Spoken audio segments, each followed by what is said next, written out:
Il a dû toucher des commissions bien confortables qu'il a placées sur des comptes offshore. Ça, il ne le dit pas.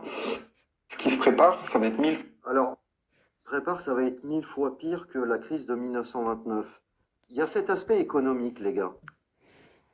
Mais par contre, il y a un autre aspect sécuritaire. C'est Ludovic Malo, lui, c'est ça? Ouais, je crois, ouais, il me semble. Par contre, il y a un autre aspect, les gars, c'est d'insécurité. Et je vais vous diffuser un audio avec quelques images. Si vous pouvez couper vos micros, les gars, juste 10 secondes. Je vais vous diffuser un audio. Tu peux couper ton micro, le Candide, 10 secondes, frérot, s'il te plaît? Ah, pardon, excuse-moi. T'en prie, il n'y a pas de mal. Il y a un aspect sécuritaire que je voudrais aborder avec vous, et là, je m'adresse aux pères de famille. Je vais vous diffuser les images, et vous aurez l'audio en parallèle. Ça s'est passé à Châtelet, à Paris, lors de la distribution de repas gratuits, du riz et du poulet. On a vu débouler 1500 gamins de banlieue à Châtelet. L'événement a été annulé. Il a fallu appeler les CRS en fait pour rétablir l'ordre. Il y a un aspect sécuritaire en France, moi, qui m'inquiète beaucoup. Et pourtant, j'ai pas de gosses. Mais alors, si j'avais des gosses, mais laisse tomber, quoi. Donc, je vais vous montrer en fait cet aspect-là, là, c'est cet événement-là. Et je vous assure que c'est flippant, quoi. Vraiment, c'est flippant. Donc là, c'était la distribution de repas. Il faut que je le retrouve. Je vais le retrouver. Tac. Et alors ça, c'est pire que tout. Si j'arrive à le retrouver, normalement, je pense que je vais pouvoir le retrouver. Tac. Voilà, c'est ça. C'est parti.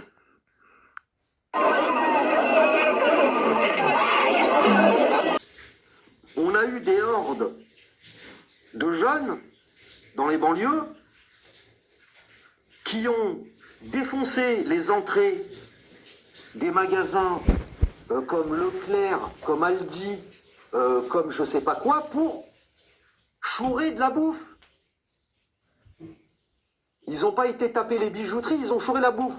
Ça veut dire que ce qui nous pend au nez, c'est ce type d'émeute en France, auquel on est déjà habitué, tu me diras. Mais en cas d'effondrement significatif de l'économie française, est-ce que ce qui nous attend, c'est pas une guerre interethnique? Je pose la question. Alors, je vais donner la parole à MCO et puis après, c'est à Octavius. Ouais, ça va comme tout le monde déjà, vous allez bien? Bah moi, ce que je constate, moi je vois que c'est toujours les mêmes qu'on voit, c'est toujours les mêmes qu'on voit sur les photos, qu'on voit dans les débordements, comme l'histoire de la finale de Paris. Franchement, c'est triste. Tout le monde disait que c'était supporter parisien, mais non, c'était pas parisien, c'était bien les banlieusards, toujours les mêmes, les Arabes et les Noirs, les crasses, tout ça, les cités. Et puis voilà quoi. Malheureusement, c'est toujours les mêmes. Là, ce qu'on voit dans la photo, c'est la même chose. C'est pareil, les Arabes et les Noirs. C'est toujours la même chose. C'est malheureux. Donc voilà quoi. J'ai que ça à dire pour l'instant. D'accord. Octavius. Illustration de ce qu'on appelle la démographie d'un pays.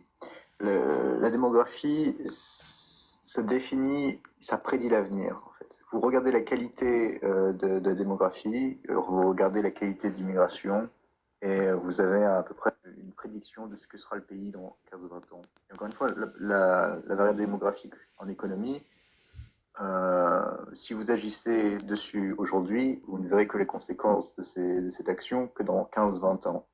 Donc c'est extrêmement long pour modifier la variable démographique. C'est très très long. Il faudrait agir tout de suite. Bon, le gouvernement est pas apte aujourd'hui à faire quoi que ce soit, donc ça peut durer très longtemps. Et oui, pour conclure, la démographie, c'est l'avenir du pays. Vous regardez le ratio quantité-qualité de la démographie actuelle, vous avez à peu près une vision de l'avenir du pays. Ouais, tu viens un petit peu en illustration. Pour l'événement de Châtelet, petite précision, 3 à 5 000 sauvageons. Entre 3 et 5 000, ils étaient? C'est ça, d'après les informations de la police. d'après les informations de la police. Alors, je vais vous diffuser, en fait... Si l'événement avait continué, ça aurait continué d'affluer. Donc, tu avais des hordes aussi qui étaient dans les transports, en train de rejoindre leurs copains qui leur snappaient en direct ce qui se passait. Donc, tu avais comme un appel d'air, tous ceux qui étaient à l'heure, et tu as tous ceux qui étaient en route, en fait, qui arrivaient. Donc, c'est pour ça que les forces de l'ordre ont coupé court au truc et ont dispersé les foules. Sinon, c'était 10, 15 cadres sauvages au moins, sur la place de Châtelet. Donc, tout le quartier de Châtelet envahi. Voilà. Donc, pour Bladry et pour Fares Salvatore, l'influenceur, et toutes ces petites catins qui transportent avec lui dans sa petite valisette. Alors, je vais vous mettre un autre type de fait divers, en fait, auquel on est coutumier du fait en France. Je vais vous le mettre tout de suite. Et ça commence à faire beaucoup quand même, je trouve. Vraiment, il n'y a que les gens qui ne peuvent pas quitter la France que je comprends.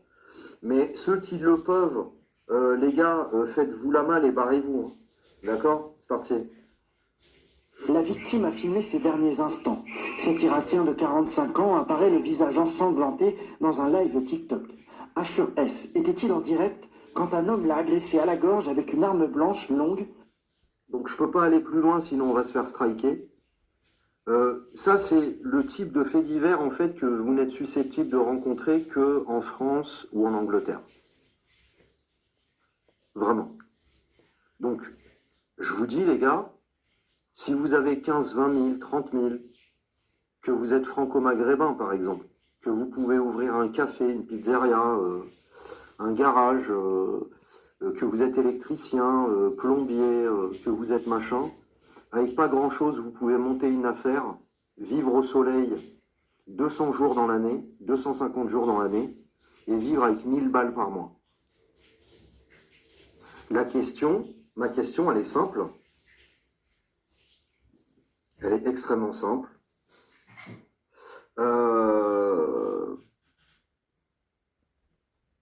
Est-ce que vous êtes prêts à mettre vos gamins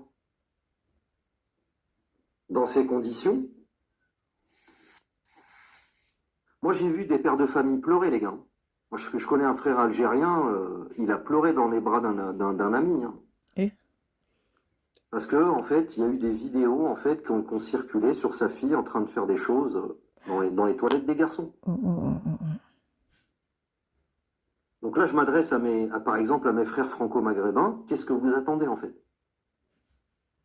Si vous êtes professeur des écoles, est-ce qu'il n'y a pas possibilité, par exemple, de trouver un boulot comme professeur des écoles dans une école française? Au soleil, tranquille, les doigts de pied en éventail. Moi, je connais un franco-algérien, il était prof à l'université. Il a arrêté parce qu'il l'emmerdait, il prenait 4000 balles par mois. Quand je lui ai dit, mais pourquoi tu prends pas tes clics et tes claques? Il me dit, j'ai des opportunités dans le monde entier, mais j'ai 7 gamins. Et alors? Et alors, t'as 7 gamins? Prends ta femme et tes gosses, tu vends ta maison et installe-toi au Qatar, frérot. C'est à cela que je m'adresse, en fait. Le mec, prof de philo à l'université, il prenait 3005, 4000. Il me dit, non, j'ai 7 gosses, je préfère habiter à Tremblay. Eh ben, reste à Tremblay, alors. Avec ça. Reste à Tremblay. À Tremblay. Reste à Tremblay en France. Avec ça. Après, c'est pas méchant, mais c'est pas si facile que ça de partir. Comme ça, du jour au lendemain, avec des enfants, en bagage, en C'est bagage. ce qu'on fait croire, MCO. Non, mais mets-toi à la place et tu dois partir comme ça. Après, c'est un projet. MCO. C'est un projet. à long terme. C'est pas- On t'a pas dit de réunir tes affaires, prendre tes valises et de te casser. On t'a dit prépare, je sais pas, 6 mois, 1 an, prépare Voilà. un petit projet et mets-toi en tête que voilà, il faut que tu trouves un endroit où ça Oui, va voilà, être oui, plus ça se facile. prépare. C'est clair, ça se On te prépare. dit pas que tu vas aller trouver le paradis ailleurs. Hein. Ça va être aussi peut-être compliqué ailleurs. Mais est-ce que tu seras pas plus armé pour affronter ces petites complications que tu vas trouver par exemple dans ton pays d'origine, plutôt que ici en France, où si ça risque de chauffer, bah t'as vu ton histoire de je suis citoyen comme les autres, ça va vite sauter, tu vois. Parce que quand il y a moins à manger dans la gamelle, il y a un truc qui s'installe et ça s'appelle l'instinct de survie. Et les gens, tu vois, les autochtones, les vrais Français, ceux qui sont légitimes sur cette terre, vont commencer à se regarder entre eux et à se dire, mais finalement, si on n'a plus grand-chose dans la gamelle, est-ce qu'on ne doit pas virer d'abord ces étrangers qui sont là chez nous en train de manger dans notre gamelle? Ah bah oui, vous avez raison les copains, allez hop, on se les fait. Et là, je peux te dire que ça peut vite devenir dangereux pour nous. Parce que oui, on tient les quartiers, on est fort, C'était ce que Kémy Séba il disait à l'époque. on fait la bagarre, ouais, c'est cool, hein. Enfin, Mais je si pense les qu'il n'y avait Blancs, pas que lui, si les mais Français se mettent en tête de nous chasser, ça m'a marqué. personne ne va rivaliser avec des FAMAS et des équipes de milices armées jusqu'aux dents qui n'hésiteront pas à nous rejeter dans la Seine, par exemple. Tu vois ce que je veux dire, MCO? Ouais, c'est clair, ça. Donc, Je pense qu'au bled, même avec un peu d'argent, bah, tu peux être quand même en assez bonne sécurité chez toi. Tu vois? C'est ça qu'on essaie d'expliquer aux gens. Peut-être que oui, tu n'auras plus Netflix et tu seras plus inscrit à la salle de Basic Fit de Tremblay, d'ailleurs. Mais au moins, tu seras plus en sécurité, tu seras plus en adéquation avec les tiens, avec ce que tu es à la base. Tu vois? Moi, la question ce que je voulais dire en fait à MCO, c'est ce franco-algérien que je connais, qui était prof de philo à la fac et qui prenait 3500, 4000 Prof de balles. philo en plus. Qu'est-ce qui l'empêche de vendre sa moto, Bizarre que ça fait lévrier. son pavillon? Il a de l'argent de côté et d'enseigner le français ou la philo dans une université française au Qatar, au Maroc, en Algérie, en Tunisie, où il veut en fait. C'est un professeur le mec. C'est vrai que c'est un des pays les plus. T'es un prof, Rouya, tu vas prendre 1500, 2000. S'expatrier. Au soleil, 250 jours dans l'année, en short et en scooter. À côté de ça, tu veux pas partir? Eh ben voilà ce que t'auras.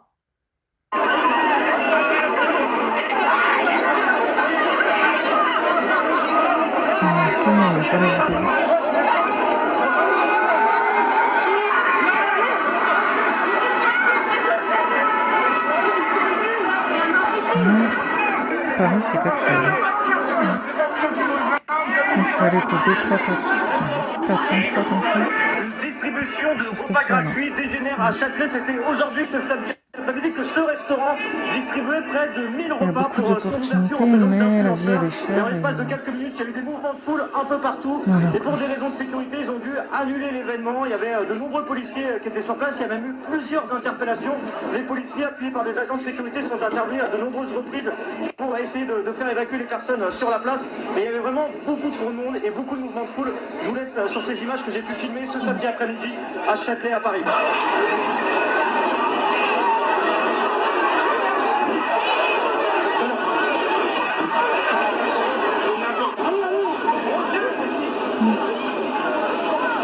Franchement, c'est triste. Hein. Voilà.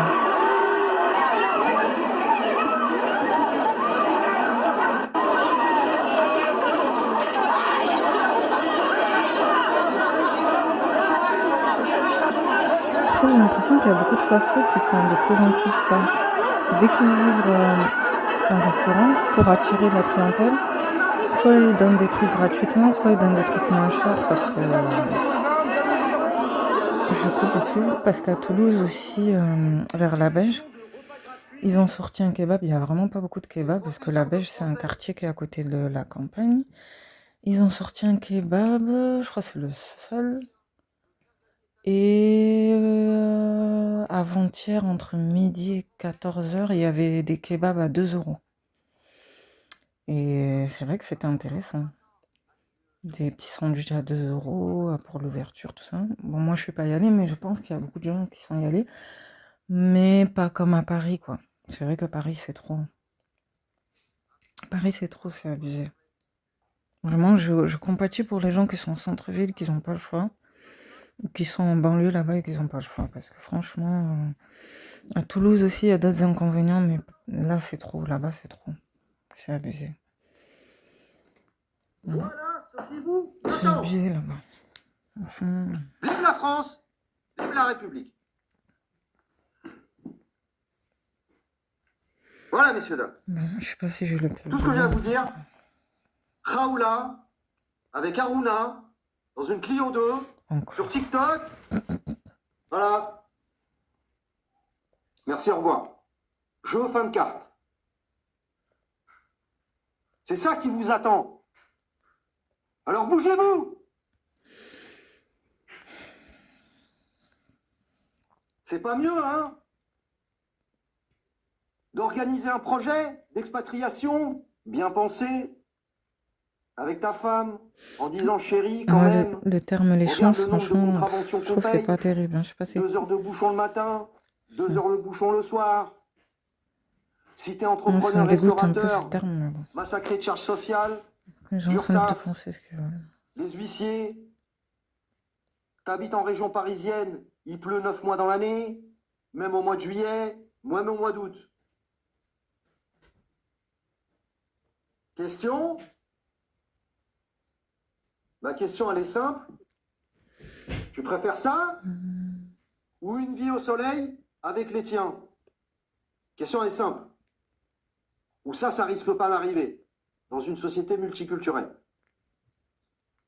Gamine, screen, pris dans une bagnole lors d'un live TikTok à 3 heures du mat.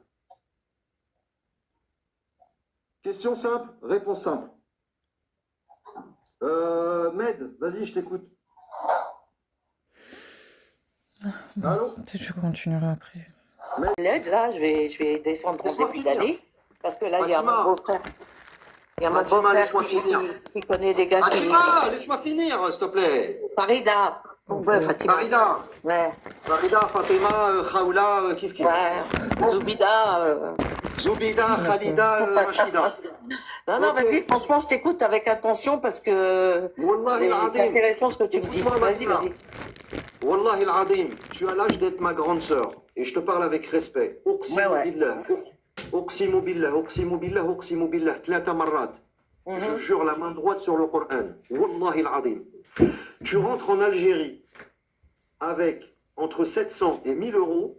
Ouais. Wallahi al-Azim, que tu vas vivre en mangeant au restaurant 3 fois par jour, avec un petit appartement dans une résidence avec piscine, dans une ville comme Oran, Alger, et je te jure que tu vas maudire les jours où tu es resté ici, ma soeur. Je te le jure par Allah. Wallahi Non, non, mais je te crois, Wallah.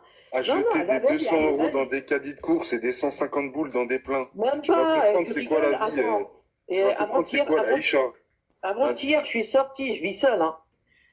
L'essence, 20 euros. Après, j'ai été chez Aldi prendre 2-3 courses. Et après, il a fallu que j'aille à Carrefour et tout. La journée, elle a tourné entre 70 euros. Et je suis seule. Alors attends, j'ai une question. Alors attends Salah, parce que j'ai Yéménite de Tunis qui est tunisienne. Elle me dit par contre pas à Tunis. Alors Salah, entre 700 et 1000 euros, on peut pas vivre à Tunis? Ah non, j'ai une amie qui vient de rentrer. Attends Fatih, attends s'il te plaît, je parle. Salah, il est vivrais magnifiquement bien avec 1000 euros par mois à Tunis. Très très bien même. Ça te fait 3300 dinars. Mais la vie, elle vient vachement d'augmenter. J'ai une amie, elle a 72 piges, elle vient de rentrer parce que son fils, il habite ici. Elle a une maison, elle a une voiture et tout. La baisse à l'Iran, elle m'a dit, la vie, elle a flambé grave en Tunisie. 3300 dinars en Tunisie, c'est 5 SMIC. D'accord? Voilà, c'est aussi simple que ça. Après, si Miss Yéménite de Tunis, elle veut vivre à Gamart et vivre un train de vie tel que le vivait la famille Trabelsi, oui, bien sûr, 1000 euros, ça ne te suffira pas. Mais ça, c'est partout, hein. Même au Cambodge. Saddam, est-ce que je peux avoir une parenthèse? Vas-y, après, il y a Kakou. Vas-y, ouais. Sans crier qui ressent. Vas-y. Non, je te dis, je crie pas, parole. Parce que c'est pas qu'une question d'argent. C'est une question d'esthétique. Il y a beaucoup de gens qui viennent dans les pays occidentaux, pas pour l'argent ou pour le bonheur. Ils viennent par l'esthétisme. C'est-à-dire? Ça veut dire moins de cafards, moins de moustiques, moins de chaleur, les pavés, la pierre de taille, un restaurant, une table en bois, un café. Il y a des gens qui ont ça dans leur tête. Hein. Je vais te montrer mon Kéros, toi qui aimes bien crier mon Kéros. Ça c'est Paris. Ça c'est Châtelet. Oui, mais c'est pour... Et à ton avis... Attendez les gars, demain c'est 18. Je vous assure. Moi, je suis un Algérien de Bougara. Moi, je suis un Algérien des hauts plateaux, où les accessifs. Je viens de Bougara. Je me permets de te couper. T'as été faire un tour à Porte de la Chapelle? J'ai l'impression que t'es resté dans le Paris des années 90. Avec la petite française autochtone blonde aux yeux verts et le béret qui te sert la baguette à la boulangerie. Paris est devenu Bamako. Et... Saddam, s'il te plaît. Je te dis, je vais pas crier et je ne crierai pas. La mais vérité, c'est faux ce que tu dis, Kéros, frérot. C'est faux, c'est plus le cas. Je sais que c'est faux ce que je dis. Mais ils viennent pour le faux. Est-ce que c'est de ma faute qu'il y en a qui viennent pour le faux? C'est comme ça. Non, mais à l'époque, moi, regarde, je veux dire, on est tous les deux des Algériens. Moi, je viens de Bougara, toi, tu viens d'Oran, ou je sais pas d'où tu viens. Ça. Moi, je viens des hauts plateaux, avec des chèvres, Stif, ou les Yad Stif. Moi, je viens de là-bas. Je viens des hauts plateaux. À l'époque, quand ils faisaient des études, ils voulaient venir en France pour travailler. Il y en a eu à Lyon. Maintenant, ils en ont complètement rien à foutre. Pourquoi? C'est à cause de ça.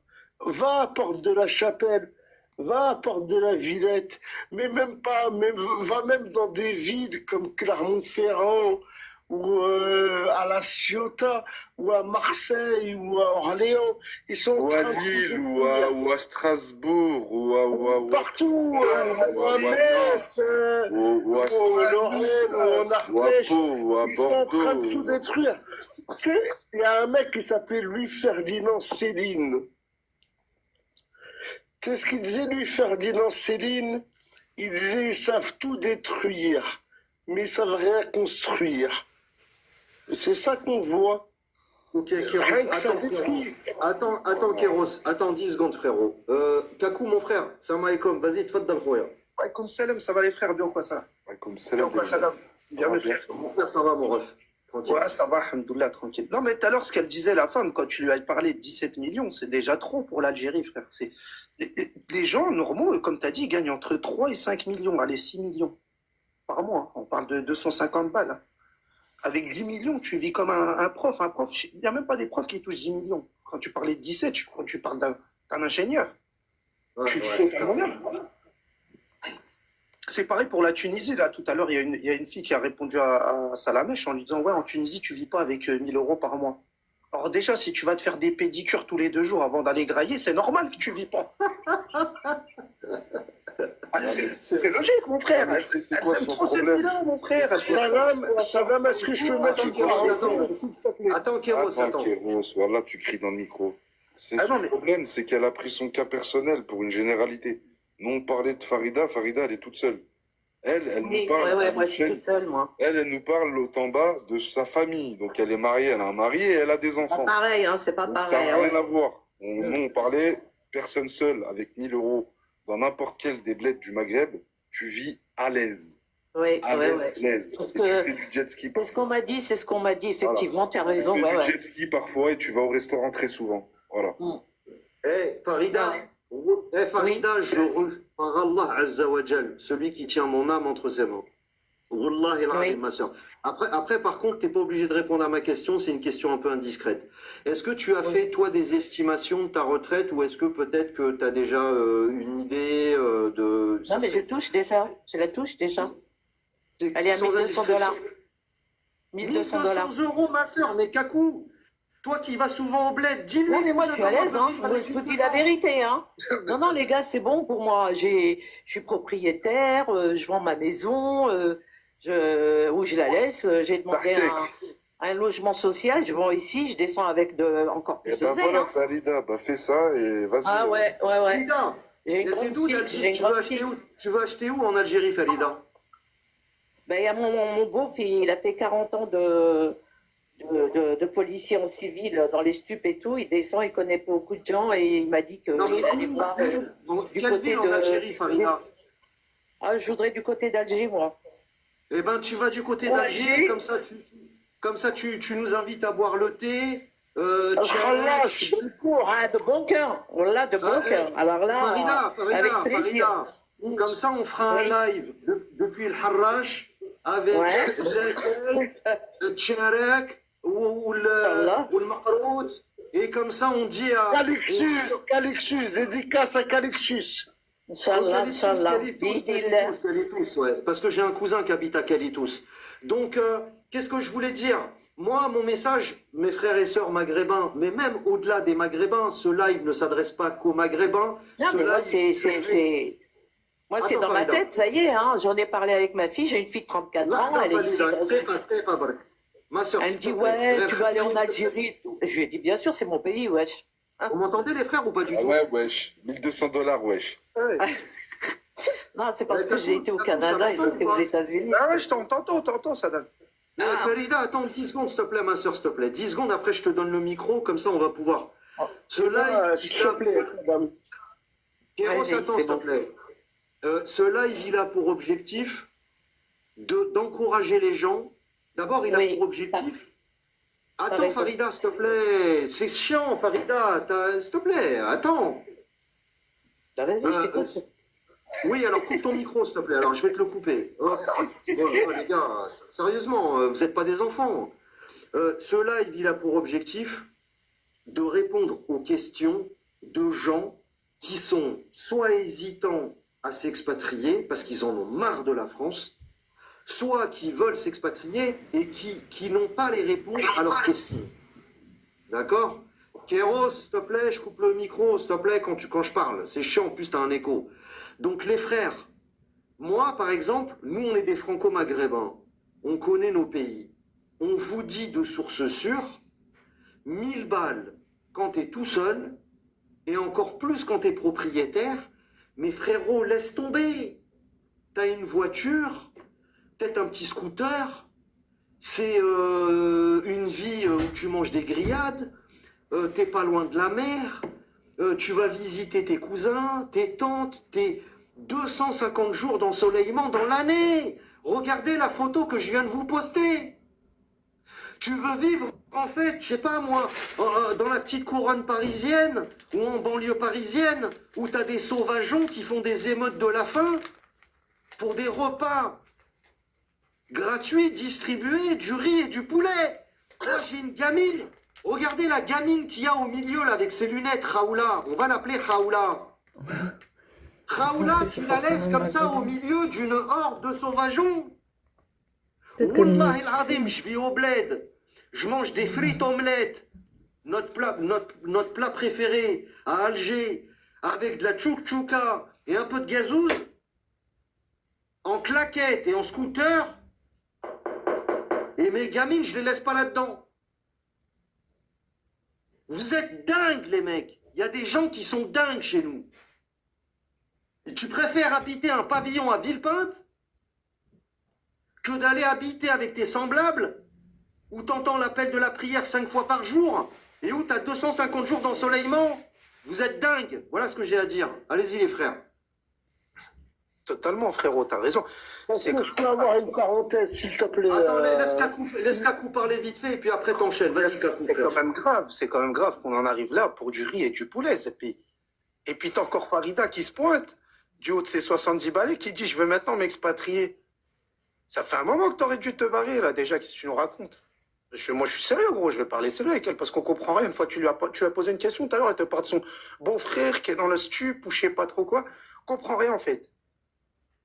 On comprend rien du tout avec vous. Après, Kakou, pour à la limite, attends, je confonds, Farida. Vous me dites, les frères, si je suis pas audible. Hein. Pour moi, il vaut mieux tard que jamais. Je préfère que Farida, Inch'Allah, elle vende son bien en France. Elle achète en Algérie. Elle vit en Algérie avec ses 1200 balles et qu'elle nous fasse un jour, pendant qu'on est en live, Kéros, tu fais un écho, Kéros. Ah, désolé, je coupe.